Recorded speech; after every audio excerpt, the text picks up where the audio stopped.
May tanong sa akin, "Good day po, Boss Ray. Na-home visit po ako ni Bugok na Ola at ang sabi po nung nag-visit, yung hulog ko po sa kanya ko ibibigay. Tama po ba yun? Thanks po kung sakali mang mapansin nyo ang message ko." Alright, napakagandang mensahe po nito, pero bago ho natin sasagutin, imbitahan ko muna sana kayo na pakisuportahan po sana ang aking mga social media accounts sa YouTube, Facebook, and TikTok. Sa video po natin, alamin po natin kung tama ba na maghulog doon sa nag-home visit sa atin o yung field collector nila. Maaari ba tayo magbayad doon? Pero bago ho yan, disclaimer po muna. Hindi po ako abogado. Ako po'y maniningil. Lahat po na sinasabi natin sa ating mga video is based on my experience at syempre po sa ating pong pagsaliksik at pagtatanong sa mga kaibigan po nating abogado. At isa pa po, hindi ko po kinukonsente ang hindi pagbabayad ng utang dahil ang utang ay responsibilidad at obligasyon na dapat po nating bayaran. Ang hindi po ako pabor ay doon sa maling pamamaraan ng pautang at maling pamamaraan ng paniningil. Sagutin po natin yung pinadala nyo pong mensahe. So, ang tanong nyo nga is, tama ba na doon sa nag-home visit yung ihulog yung bayad? Kasi, na-home visit na kayo, nung isang kilalang Ola, at ang sabi nung nag-visit, yung hulog ay sa kanya daw ibigay. Ang tanong nyo is, tama ba yun? No? At sabi nyo nga, kung sakali mapansin, salamat po. Well, ito lamang po yan. Kasi marami ang natatakot pagka nag-home visit. Actually, hindi nyo dapat kinakatakutan yung home visit eh. Okay, bakit? Kasi po, ito po yung tradisyonal na pamamaraan po ng paniningil. Yung pupunta po sa bahay, at doon mag-uusap sa kanilang tahanan. Okay? Kasi noon, hindi pa naman uso yung mga online na payment na yan eh. So, yung traditional way of paying is yung pagpunta po sa bahay, mag-uusap, doon magbabayaran. Pero, may importante pong bagay doon. No? Hindi po pwedeng bayad lang ng bayad. Dapat po may resibo. Okay? Wag ho kayong papayag na kayo po yung magbabayad at walang kapalit na resibo.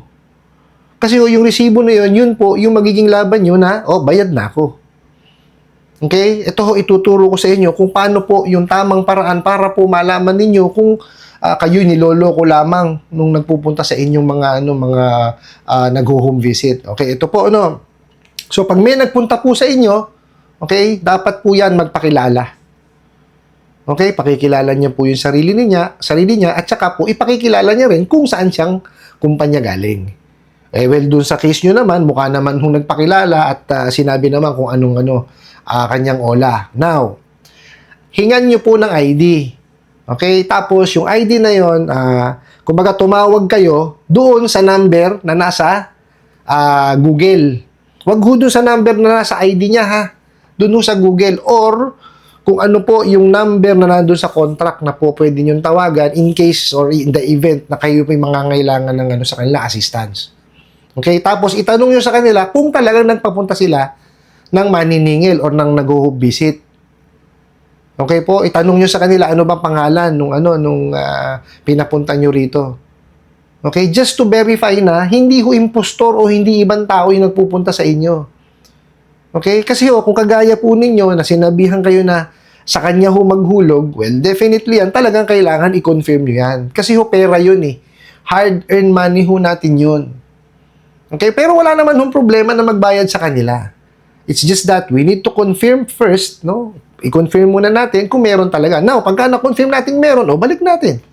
Mag-usap kayong dalawa. And then, kung kayo'y magbibitaw po ng pera, kayo'y maghuhulog, at gusto nyo, hindi na kayo maistorbo para pupunta pa doon sa mga payment channels nila, at kung gusto nyo talaga sa kanya magbayad, make sure na meron po siyang dalang resibo. Okay? Ulitin ko po, yung resibo po na yun po yung kapalit ng inyong hulog. Okay? Kasi yung mahirap naman, baka mamaya, hindi naman ho sa inaano natin yung mga kasamaan ho nating maniningil.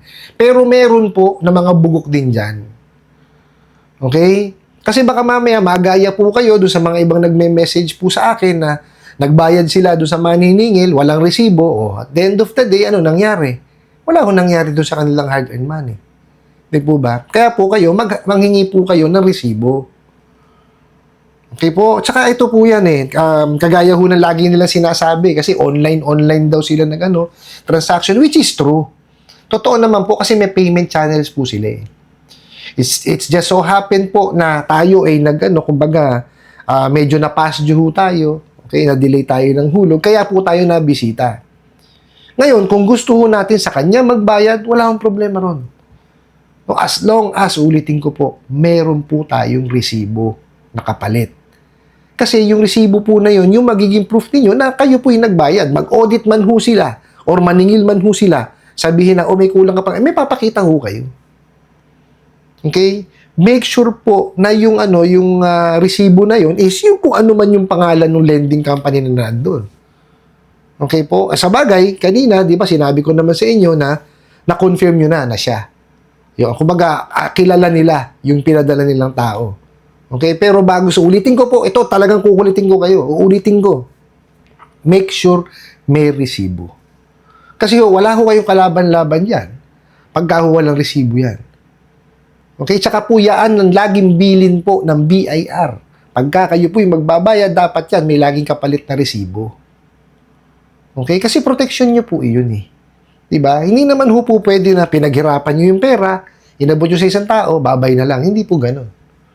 Di po ba? Hindi ho lahat ng tao ay pare-parehas ang ugali. Diba? Meron ho diyang mabubuti, meron hong masasama. Di ho ba? Kung mapunta po tayo doon sa masama. Diba? Hindi ho sa sinisiraan ko po yung aking mga kasamang mga maniningil. Meron po, no? Meron po sa aking mga kasamang mga maniningil ang bugok din. Okay? Kaya ho, ako sa atin lang is iba yung ingat. Ulitin ko ulit kasi hard-earned money yan. Baka magaya nga ho tayo doon sa ibang mga nag-message sa atin na nagbayad daw ho sila, ano daw po pwedeng lang gawin. Well, ang pinakamainam doon is kung meron silang CCTV camera, diba? At napatunayan doon sa CCTV camera na nag-abot sila ng pera, yun, maaaring maging ebidensya yun. Pero more than that, I don't think na maipuprove nila na nagbayad sila.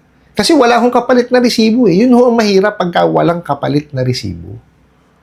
No, kaya every time po tayo magbabayad, tanungin ho natin sila, may resibo ka ba? O pakita mo sa akin. Di ba? Nasabi ko naman na ho sa inyo kung paano mag-confirm po o mag-verify kung yung pinadala nila is legitimate na sa kanilang empleyado.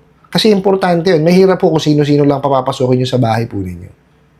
Okay? And make sure po yung kanilang pag-approach sa inyo is sa pinaka-professional na pamamaraan po. Hindi po pwedeng balagbagan dito.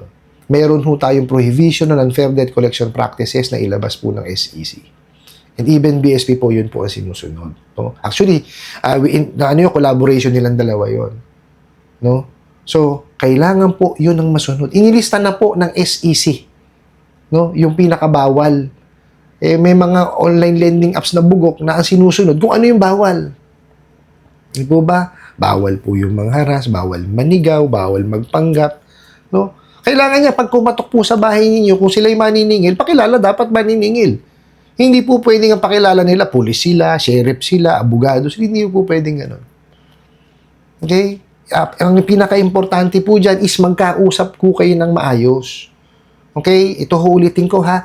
Wala akong problema na bisitahin kayo sa bahay. Legal naman po yan.